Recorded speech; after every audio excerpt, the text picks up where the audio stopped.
She is Alina Starkov. We can't believe how dark the new Shadow and Bone series could have been had they stuck to the book. The darkest scene from the novel was actually tamed down for the series, and the effect it has for our heroine Alina is major. How did the relationship between Alina and Kirigan change from the book to the show? Which characters were made just for the series? What are you? While the series did make some changes to what was written in the Shadow and Bone novel, including the addition of the characters from the Six of Crows book, one of the most surprising changes definitely came to the end of the season, which was much darker in the novel. When we see Kirigan left behind at the end of Season 1 and Alina helping bring the skiff and everyone who'd survived to safety, it makes sense and leaves us feeling good. But the book saw many more people abandoned instead of saved. The novel had our heroine Alina Starkov realizing she could fully control her powers and fleeing the skiff with Mal and her protective cone of light into the Shadowfold. Yes, this means that she left behind not just Kirigan, but everyone who betrayed her and refused to help her fight.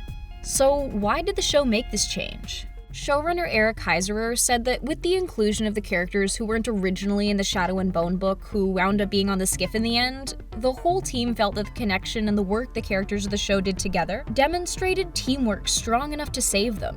The bond was strong and real, so together they could be allies and support each other. While this does make a major difference for what we feel about Alina, it still does stay in line with the spirit of the novel, and we still see Alina making tough decisions, even if they weren't as grim. It wasn't just that point that was edited, though. Kirigan's harshness was actually toned down a bit as well. The book includes a very intense and harsh speech in a confrontation with Alina, but this was made to be much gentler and kinder in the show. Some of the lines from the conversation in the book are also instead used in Kirigan's conversation with Mal. Since Kirigan is such a complex and difficult character, something we can definitely all agree on, the team behind the show felt that whenever a moment of empathy for Kirigan could be added, it should be, in order to make him a more accessible character in the series.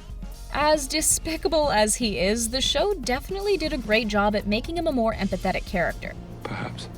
Even Ben Barnes, who portrayed him, agreed that exploring the humanity of Kirigan was important. And the actor said he would definitely be up for continuing that journey in a season 2. Our fingers are crossed. I just want to talk to you.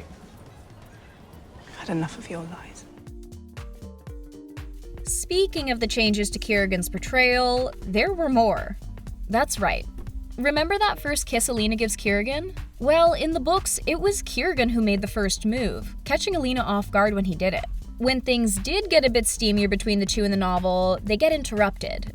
But when their intimate moment comes in the show, Kirigan stops and actually makes sure he has Alina's consent. This was added by the actor Ben Barnes. Even while playing a pretty deplorable character, he wanted to make sure the offer of consent was included, with the addition of the line, Are you sure? We are big fans of these changes, and the creators behind the show had good reason for it as well. The writers, directors, and actors of the show all felt that since it was based on young adults' novels, that there would be a lot of younger audience members, so it was really important to take the opportunity to include moments displaying Alina's agency and control over her choices with her body. As a result, the show has sent a really powerful message about consensual interactions and portraying a strong woman with the agency to make the choices based on what she actually wants. Overall, the show focuses on the fantasy of the world, and only includes the more graphic and risque scenes to serve the storytelling, making it way more about the characters and the journeys that they go on. The appeal is the story, passion, and fantasy, and the team absolutely nails this in Shadow and Bone. That means a lot to me, Alina.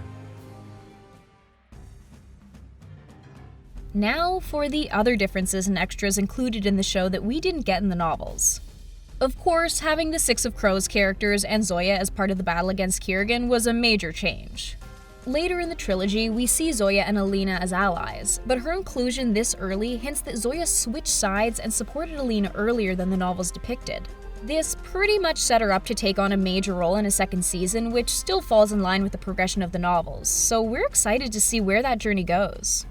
We know that Kaz, Jesper, and Inej were in the Six of Crows novel, but the storylines they have in Shadow and Bone were created just for the show, giving us a kind of backstory for all of them in preparation of what they could face in the Six of Crows story. How about Mal and Alina? Well, Mal is a kinder and more caring person in the show, always looking out for Alina and her safety. What we did miss was the kiss the two shared in the book. We aren't really sure why it was cut. We did get some suggestive moments of romance between them.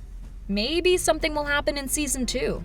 While Alina's heritage isn't specified in the book, it was announced before the role was even cast that Alina would be half Shu, giving the opportunity to amplify the stakes for Alina. Some lines from the novel were even adjusted a bit so we could see the racism that Alina faced as someone who was half Shu in this world. What's a Shu girl doing here?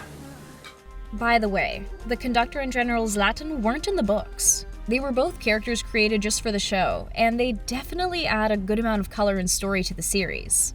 I don't know where it came from. Came from everywhere. While the show did take some creative liberties with Shadow and Bone and chose not to go with as dark a story as the books, it still hits the mark in every way.